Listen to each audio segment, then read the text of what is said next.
Friends, welcome to our channel. आज हम लोग क्लास 8th की कंप्यूटर में अपना नया चैप्टर स्टार्ट करने जा रहे हैं, जो है सेकंड चैप्टर। इसका नाम है इंट्रोडक्शन टू एमएस एक्सेस 2016। मतलब एमएस एक्सेस 2016 का मतलब है कि ये सॉफ्टवेयर एमएस ऑफिस का ये सॉफ्टवेयर, ये पैकेज, ये एप्लीकेशन 2016 में लॉन्च हुआ था, 2016 में रिलीज हुआ था।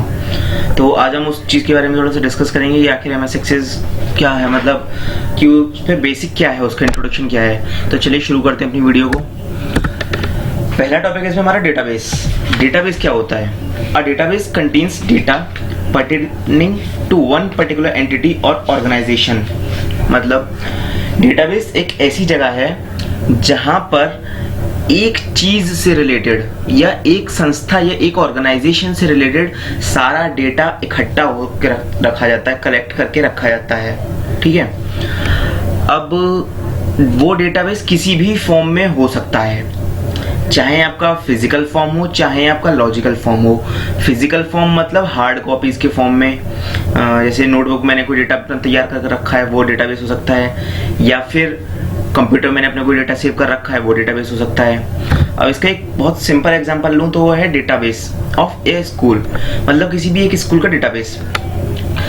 अब जैसे एसकेडी पब्लिक स्कूल की मैं बात कर लूँ तो एसकेडी पब्लिक स्कूल का जो मेन डेटाबेस होगा, उस मेन डेटाबेस में क्या क्या चीज़ें हो सकती हैं, जैसे कि कितने स्टूडेंट्स हैं, उन स्टूडेंट्स की डिटेल्स, वो उनका नाम क्या है, उनके पापा का नाम क्या है, वो कौन से एड्रेस को, मतलब कौन से एड्रेस पे रहते हैं, उनका फ़ोन नंबर क्या है, उनकी क्लास क्या है, उनका एडमिशन नंबर क्या है, उनका रोल नंबर क्या है, और इन सब चीज़ की डिटेल। उसके साथ साथ फीस की डिटेल्स, किस स्टूडेंट ने कितने महीने की फीस सबमिट करी है, कब सबमिट करी है, किस तारीख को, वो भी डिटेल्स। टीचर्स की डिटेल कि किस टीचर का क्या नाम है, कौन से कहाँ रहता है, क्या एड्रेस है उसका, क्या फ़ोन नंबर है, क्या ईमेल एड्रेस है, और कब उसने ज्वाइन किया, कितने महीने की सैलरी उसने रिसीव करी, ये सब चीज़ें। इसके अलावा एक और चीज़, अगर मान लो लाइब्रेरी का डेटाबेस है, तो जैसे एक लाइब्रेरी है, स्कूल में एक लाइब्रेरी मान लो, तो उस लाइब्रेरी के में कंप्यूटर रखा है, कंप्यूटर में उस लाइब्रेरी का पूरा डेटाबेस है। डेटाबेस का मतलब library database in the sense कि उस लाइब्रेरी के अंदर किस सब्जेक्ट की कितनी किताबें हैं, कौन कौन सी किताबों का क्या क्या टाइटल है, कौन उनका ऑथर है, उन किताबों का टाइटल, ऑथर, उनके प्राइस, और किस डेट को वो मतलब स्कूल की तरफ से रिसीव हुई हैं, स्कूल ने कब उन किताबों को रिसीव किया है, या कब वो लाइब्रेरी में रिसीव हुई हैं किताबें। उसके साथ साथ किस किस ने किताबों को इशू करवाया है, इशू करवाने के साथ साथ जिसने इशू करवाया उसका नेम, उसका डेट, और जिस डेट को इशू करवाया हो, जिस क्लास में वो पढ़ता हो,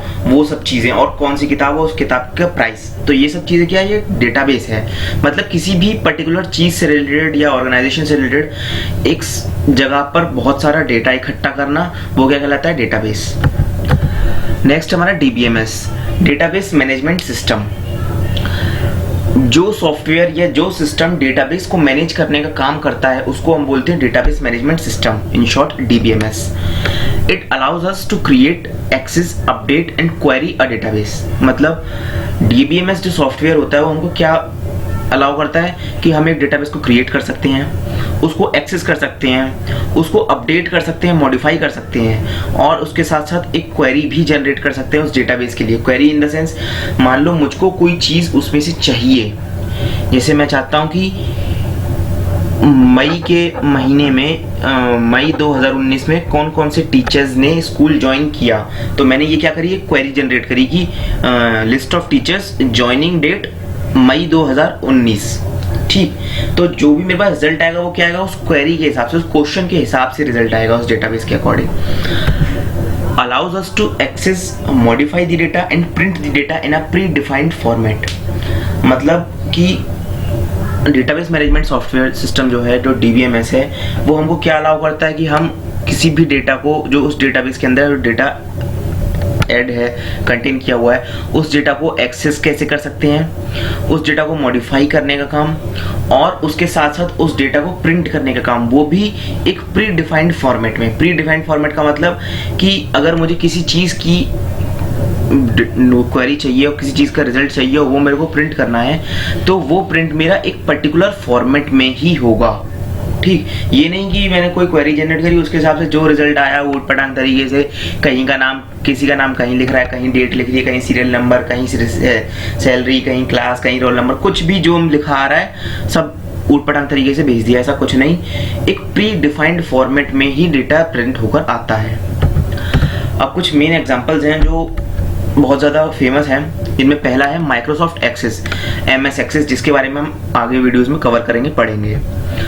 नेक्स्ट है Microsoft visual pro, Oracle, Sybase, MySQL, MongoDB, Amazon DB, DynamoDB, बहुत सारे वो हैं डेटाबेस हैं जो मार्केट में अवेलेबल हैं, लेकिन फिलहाल हम केवल MS एक्सेस के बारे में ही बात करेंगे।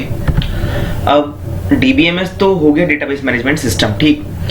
इसके साथ साथ एक और आता है जो है RDBMS, relational database management system.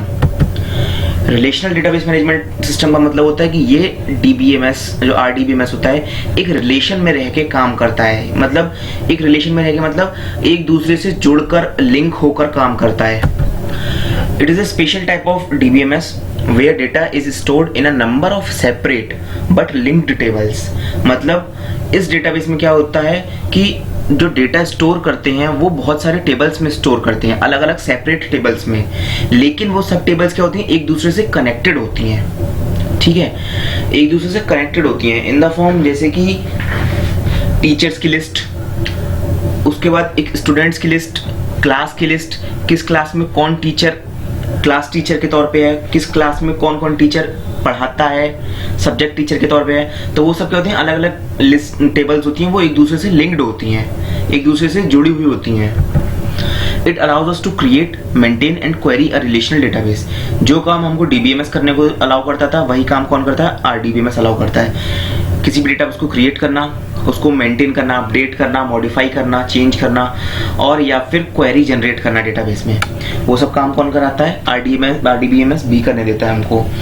RDBMS जो हम बात करेंगे वो हमारा बेसिकली टेबल्स के फॉर्म में होगा, जैसे कि साफ लिखा हुआ है कि सेपरेट टेबल्स होती हैं बट लिंक्ड होती हैं एक दूसरे से। तो टेबल्स तो जरूर आएंगी, और टेबल्स में दो चीजें इंपॉर्टेंट होती हैं, एक होता है रो और दूसरा होता है कॉलम। वो रो और कॉलम क्या है वो हम लोग अपना आगे पढ़ेंगे। तो फिलहाल के लिए इस वीडियो में इतना ही। Thank you students.